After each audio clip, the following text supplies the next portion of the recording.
That's a question that I get asked continually. Certainly, my goal as a regulatory part of it is to get to New York. I talk to Madison Square Garden probably every 10 days or 2 weeks. With the change in governors, we will start lobbying there in September. We have not talked to Governor Spitzer or any of his people. We want to get through with Michigan and Illinois first, which, like I said, we should be done hopefully by mid-July. Then we'll start concentrating on New York and go and talk with lobbyists, talk with the legislators, and certainly we would like to be there. And I think it's very important to be in New York. We will be in New Jersey in November at the new Rock, the Prudential in Newark. We're going to put on a big show there next, I think, November 17th. And we'll invite everybody from New York to come over there and take a look. But our goal is to be in New York one day this year.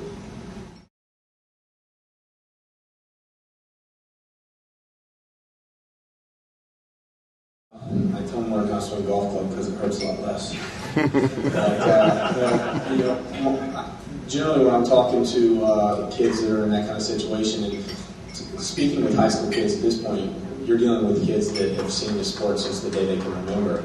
And this sport wasn't around until after I actually graduated from high school. So it's a much different breed of kid now. And these children are growing up actually dreaming of becoming UFC fighters, and that was never my goal.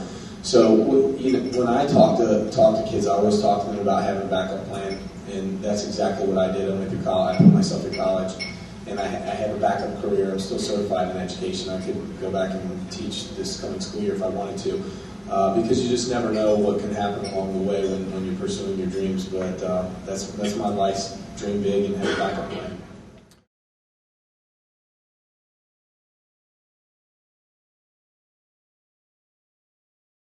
Yeah, generally what I do with a high school kid is I'll encourage them to make sure that they're participating with their high school wrestling team, and then depending on where they're from, what you have to talk to them about is make sure they go to a reputable MMA school in their community, or find a good boxing coach or something like that where they can start mixing their base around.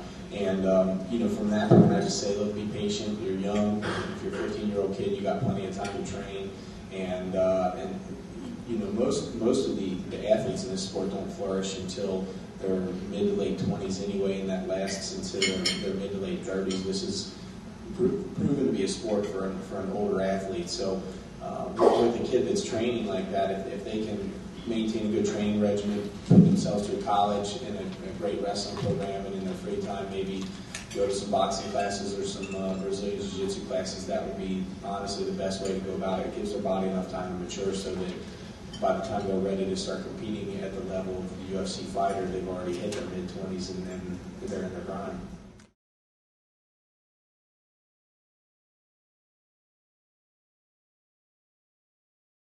Again, I would encourage their parents to teach them to swing a golf club.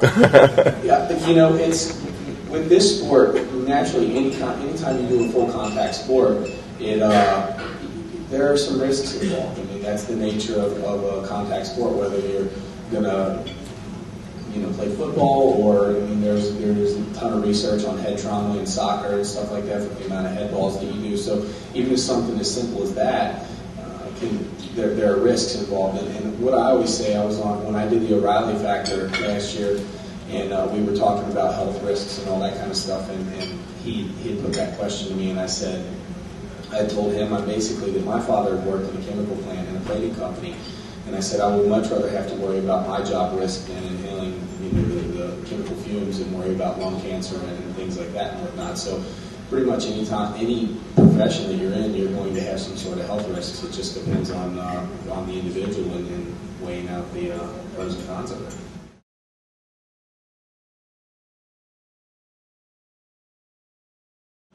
I think mixed martial arts have been some women fighting. Right now, it's not on our radar at all. But I certainly know Layla, and she did a great job for women's boxing, but she hasn't fought that much anymore either. But I don't think that, at least in talking with Dana, I don't in the foreseeable future see women participating in the